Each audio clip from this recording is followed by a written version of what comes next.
everybody. Today I am actually kind of in Indianapolis. I'm actually in Speedway, Indiana, which is a pretty interesting place right here outside the Indianapolis Motor Speedway. And Speedway is actually a separate town from Indianapolis. It's an enclave of Indianapolis, which means it's completely surrounded by Indianapolis, but it is its own separate town. So it makes it pretty interesting, and that's actually where the Speedway is. We say it's in Indianapolis, but technically it has a Speedway address. I've heard questions over the years, I don't hear this too often really, but I've heard it occasionally, is do I have to be a race fan to live in Indianapolis? It seems like a silly question, but this is the racing capital of the world, so the question kind of makes sense. So I'll answer that question along with a little personal story of mine in the video, so stay tuned.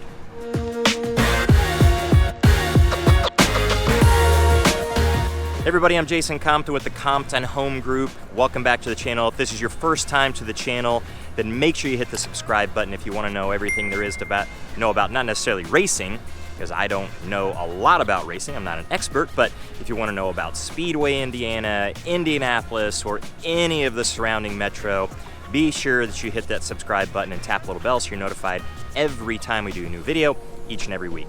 Now we get reach outs from people all over the country, emails, texts, phone calls with questions about places like Speedway, but of course Indy and all of the surrounding metro. So if you have questions about any of those things and when it comes to your move, when you need help, then be sure that you reach out to us because we love it when people do, and we'll absolutely have your back whenever you're making that move.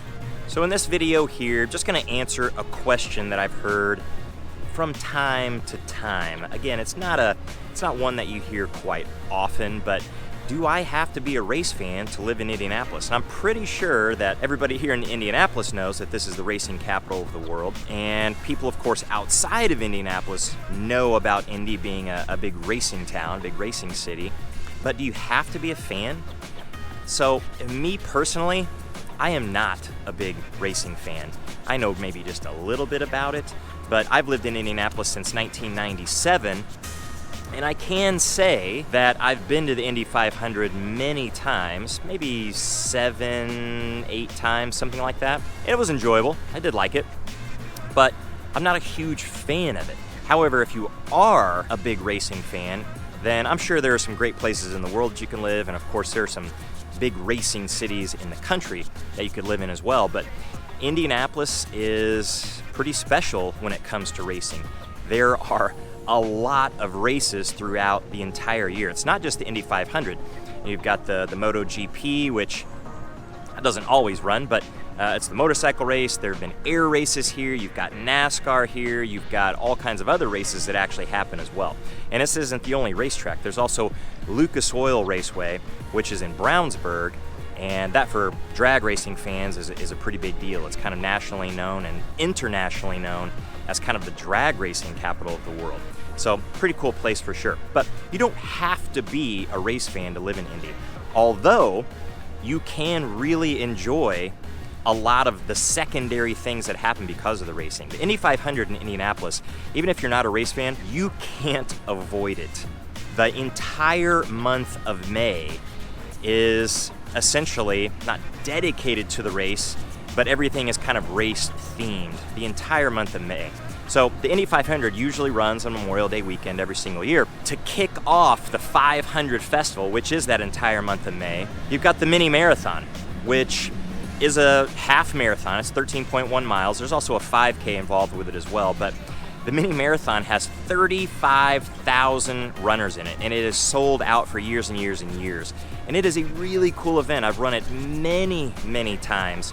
And to be in an event that big, and it's one of the biggest half marathons in the world, if not the biggest, where you start in downtown Indianapolis, and then you actually run right out here, actually on this road that is right here in front of me. You'll come up Main Street through downtown Speedway, take a right, and then go down towards the entrance of the Indianapolis Motor Speedway, and then get into the Speedway and run completely all the way around the track. Actually, a little more than one full lap. You'll get a run down backstretch.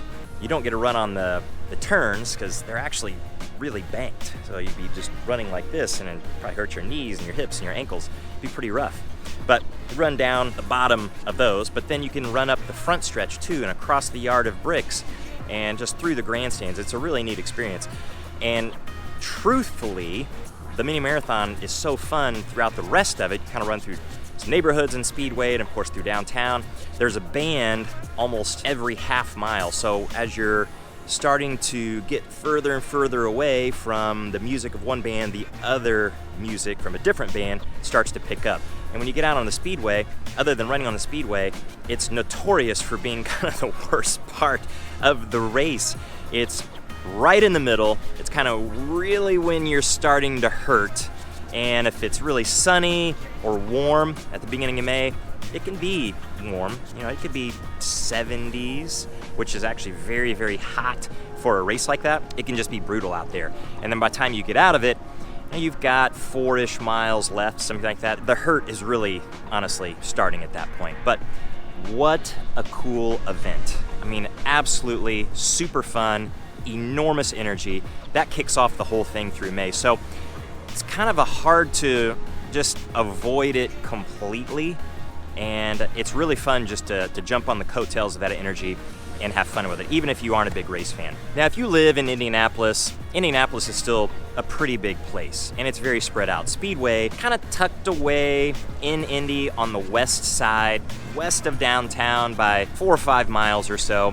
So if you live all around Indianapolis, you can avoid the race whenever it's happening during Memorial Day. In fact, most people just stay at home unless you're coming to the race, and the race is one of the biggest sporting events in the entire world, or if not, I believe it's the biggest sporting event in the entire world. Nobody really knows the exact attendance in the race. They don't release those numbers, but the seating capacity just in the Motorhome Speedway alone is about 250,000. And then when you start filling up the infield, which is incredibly big. I mean, there are 4 holes of a golf course.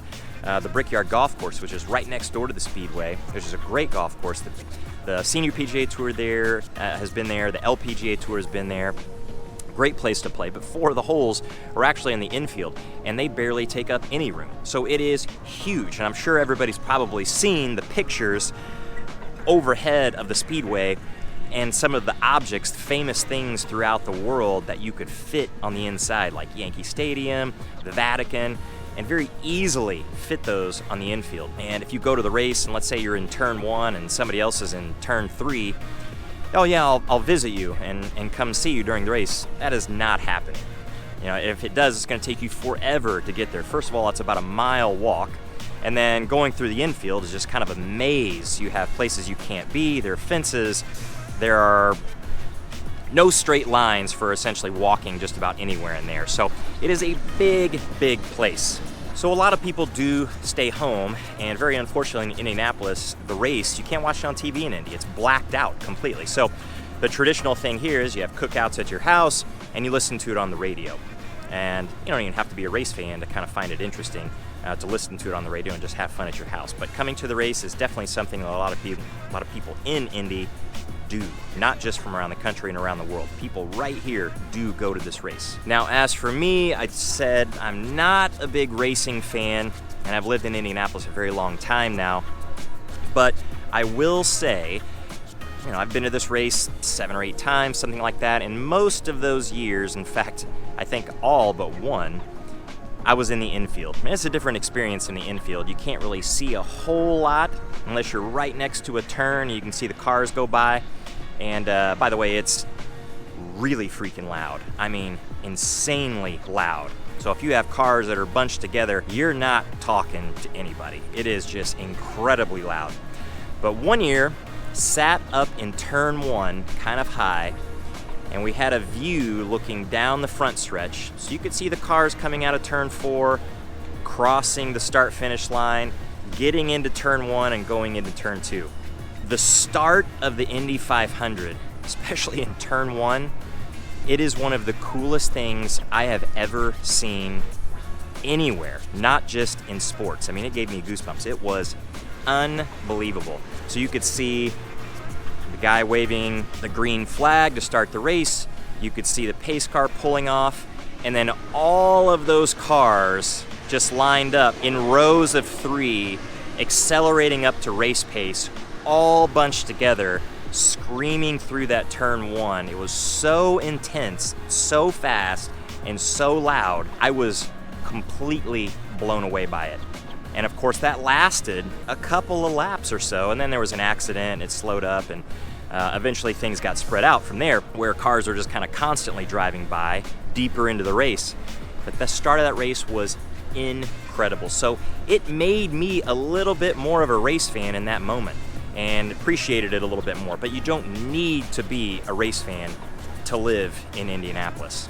So just a little bit about Indianapolis Motor Speedway, a little bit about racing, and what you might expect living here in Indianapolis. So if you have questions about Speedway, Indianapolis, any of the surrounding areas, or want to know anything else just about the vibe during that particular time of year especially, then make sure that you reach out. Be happy to answer any questions that you've got, and always have your back whenever you're making your move. So until the next one, we'll see you later.